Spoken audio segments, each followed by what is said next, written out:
लोकहित में आप सभी का स्वागत है। मैं हूं मुनव्वर शेख। मुंबई में पहली बारिश और खुली बीएमसी की पोल। मैं इस वक्त मौजूद हूं गोवंडी के लोटस कॉलोनी गजानन कॉलोनी के पास, प्लॉट नंबर 6 के पास, जहां पर गली की स्थिति जो ऐसी है कि पहली बारिश में ही पानी जो है वट्टे तक भर गया था। लोगों ने यहां पर मिलकर जो है पानी को निकाला। और जो माइनर नाला है वो पूरा ब्लॉक था। अब हम बात करेंगे, उन लोगों से बात करेंगे, जानेंगे कि ये समस्या आखिर कब तक थी। सबसे पहले आपका स्वागत है। आपका नाम बताइए। मेरा नाम शोएब काजी है। कब से ये प्रॉब्लम होने लगी? जब पहली बारिश, मुंबई में पहली बारिश हुई और बीएमसी की पुल खुल गई, क्या ये पहले दिनों से था या अब भी हुआ?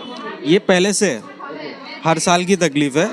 जैसे कि अभी आप देख रहे हो कि आज आधे घंटे की बारिश भी नहीं हुई थी मुश्किल से, तो उसका लेवल है ना यहाँ तक चला गया, मतलब वोटे से पानी भर ओटे तक पानी गया था। और खुदा ना खास्ता 3 घंटे 2 घंटे की बारिश हो गई ना तो हमारे घर में पानी चला जाता है। और ये हर साल का मसला है। ये जो माइनर जो नाला है वो उसको कभी साफ हुआ है वो? ये अभी 3 दिन 4 दिन पहले ही साफ हुआ था, लेकिन प्रॉपर साफ नहीं किए वो लोग ने। जो हालत देखी जा रही है वैसा तो दिख रहा कुछ भी नहीं है उसके अंदर। डेप्थ देखिए ना आप, कितना बाम्बू डाल के आप डेप्थ चेक कीजिए, उसका कितना है, मट्टी वैसी की वैसी है नाले के अंदर। है। हालांकि आप यहीं पे रहते हो? जी। क्या कहेंगे कि जो साफ सफाई को लेकर बीएमसी जो है करोड़ों रुपए खर्चे करते हैं कि गली साफ होगी, ऐसा लगता है? नहीं, मुझे तो नहीं लगता करती होगी, क्योंकि हम लोग इतने परेशान हो जाते हैं बारिश में, हमारे घर में पूरा पानी भर जाता है। अभी आप देख सकते हो कि कितनी यहाँ पे चाली पूरी टूटी हुई है, कितने साल हो गए चाली बनी नहीं। मेजरमेंट लेके सब जाते हैं लेकिन कोई बनाने नहीं आता है चाली को। और हम लोग हर कोई परेशान है घर में, मेरे घर में, मेरे पड़ोस के घर में, सबके घर में पानी भर जाता है। और आप खुद देख सकते हो कि क्या है क्या नहीं। नाला पूरा भरा हुआ है, नाले की साफ़ सफाई होती नहीं है, होती है तो पूरा कचरा रोड पे पड़ जाता है, कचरा पूरा साफ़ नहीं होता है, गंदगी इतनी होती है। अभी 2 घंटे की बारिश में आप देख सकते हो कि हमारी चाली का क्या हाल हुआ है। लास्ट टाइम कभी साफ सफाई हुई थी यहाँ पर? मुझे तो नहीं लगता कि अभी इतनी जल्दी हुई थी, बहुत पहले हुई थी, अभी तो हुई ही नहीं है। बहुत काफ़ी टाइम से नहीं हुई है साफ़ सफाई। और मैं चाहती हूँ कि आप लोग जल्द से जल्द, आप लोग जब हमारा इंटरव्यू ले रहे हो तो मैं चाहती हूँ कि आप लोग हमारी चाली को अच्छा डेवलप करो, साफ़ सफाई करो और चाली को इम्प्रूव करके दो। क्या लगता है बीएमसी जो करोड़ रुपए खर्चे करते हैं लोगों की सुविधा के लिए, स्वच्छ के लिए, यहाँ पे देखने में आ रहा है कि अभी तक यहाँ पे साफ सफाई भी नहीं होती है, कोई दस्ता बस्ती वाले भी नहीं आ रहे यहाँ पर। अभी तक। हाँ। आप आओ। लेकिन लोगों पे खर्चा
का मतलब मैं पीछे जो माइनर नाले जो छोटे नाले उस पर काम ही 5-6 साल से काम ही नहीं हुआ उसका, तो वो क्या हो गया कि ऐसा हो रहा है, मतलब क्यों ऐसा, क्यों ऐसा क्या रीज़न है ऐसा? क्या रीज़न है? यहाँ के एमएलए हैं, यहाँ के एक्स ऐसा रहेगा, कर रहे हैं ना, वही कर क्रेडिट लेने के लिए सब आते हैं। दिखावा कर रहे हैं, सिर्फ दिखावा कर रहे हैं, काम नहीं कर रहे, सिर्फ दिखावा कर रहे हैं। हमारे एमएलए साहब से भी मेरा सवाल है कि आपका अगर फंड आ रहा है ना, आप बराबर उसको डिवाइड करो। और मेरी सरकार से भी मेरा ये सवाल है, सरकार क्या कर रही है? पिछले 2.5 साल से मैं देख रहा हूँ, जो उनके गवर्नमेंट के जो सत्ताधारी जो लोग हैं, चाहे वो राष्ट्रवादी के हो, चाहे एकनाथ शिंदे सेना के हो, या चाहे बीजेपी के हो, उनको फंड बराबर मिलता है। 2.5 साल से तुमको खुद मालूम है मुनव्वर भाई, उनके पद उनके नहीं, वार्ड अध्यक्ष से उसको फंड जा रहा है, देख के और भेदभाव कर रहे हैं लोगों के साथ। फंड तो किसी के बाप का है, पब्लिक के टैक्स का पैसा है, हमारे टैक्स का पैसा है। हम लोग छोटी सी पेन खरीदे तो टैक्स दे रहे गवर्नमेंट को, वही पैसा तुमको हमको हमारे ऊपर लगाना चाहिए ना। तुम हमारे ऊपर नहीं लगा के तुम हमारे साथ भेदभाव कर रहे हो। तुम सत्ताधारी पक्ष के जो लोग हैं, जो तुम्हारे पदाधिकारी लोग हैं, तुम उनको वो फंड दे रहे हो, हमारे इलाके को नज़रअंदाज कर रहे हो। तो ये भी एक समस्या है इसमें। हमारे एमएलए साहब को इस पर बात करना चाहिए, फडणवीस से जाके मिलना चाहिए, फडणवीस साहब से, हमारे स्टेट का सीएम है वो, उनसे जाके बात करो कि हमारे इलाके को फंड क्यों नहीं मिल रहा है। 3-3, 4-4 साल हो जा रहा है, हमारे इलाके में फंड क्यों नहीं आ रहा है। ये बहुत बड़ी समस्या है। अगर आप एमएलए हो तो आपको ये सब चीज़ों पे ध्यान देना है। बीएमसी ऑफिसर्स को भी आप टाइट करो थोड़ा। उनको सस्पेंड किया था, याद है आपको? किसी कुछ स्टेटमेंट दिया था एमएलए ने, उनको वहाँ से निकाल दिया गया। ठीक है, वो स्टेटमेंट में सस्पेंड किए, उसके रीज़न से सस्पेंड किए, वो एक अलग इशू है, लेकिन फिर भी हमारे सामने रास्ते तो खुले ना। आज मैं चाहूँ, मैं किसी से भी जाके मिल सकता हूँ, मैं एजुकेशन मिनिस्टर से मिल सकता हूँ, मैं किसी से भी जाके आप पीडब्ल्यू डिपार्टमेंट का जो हमारा मिनिस्टर है उनसे मिलो आप। क्या लगता है आपको, ये जो लोटस कॉलोनी में कभी लास्ट टाइम काम हुआ गली का, गटर का?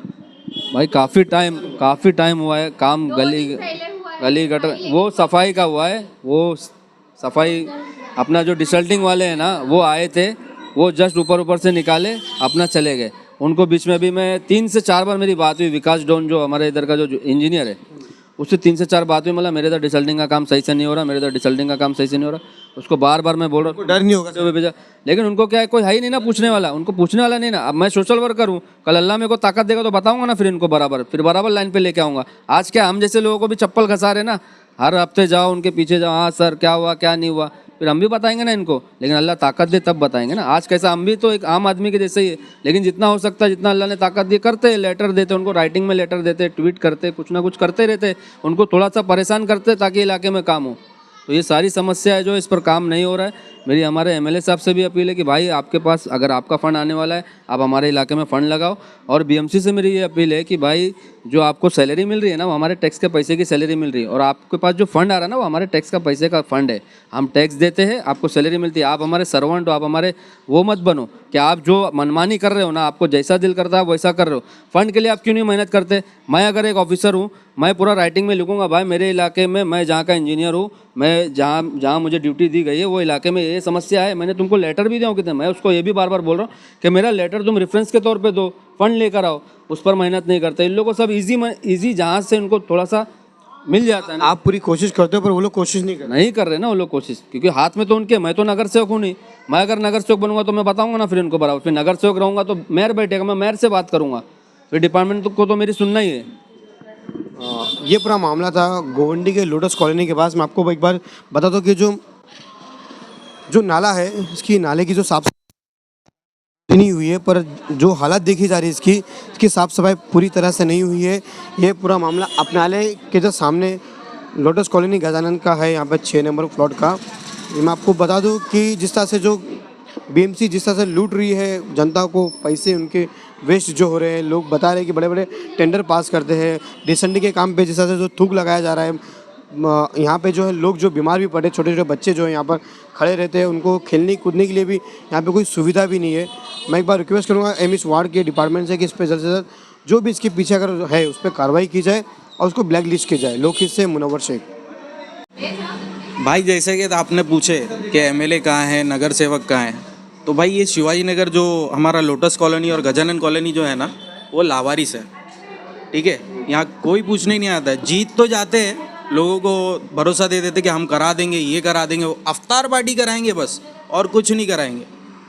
ठीक है, दूसरी चीज़, हमारे पास कोई काम कराने के लिए नहीं है, हमको बीएमसी में पता नहीं किसके पास जाना है, क्या करना है, क्या नहीं करना है। ये एक लौते इंसान है, हमको कुछ तकलीफ होती है तो हम इनको बोलते हैं और ये कराते हैं। और इंशाल्लाह ये फ्यूचर में अगर कभी खड़े होने की सोचते तो इंशाल्लाह हम लोग फुल सपोर्ट करेंगे इनको। और ऐसा ही हमको पढ़ा लिखा आदमी चाहिए जो हमारी तकलीफ समझे।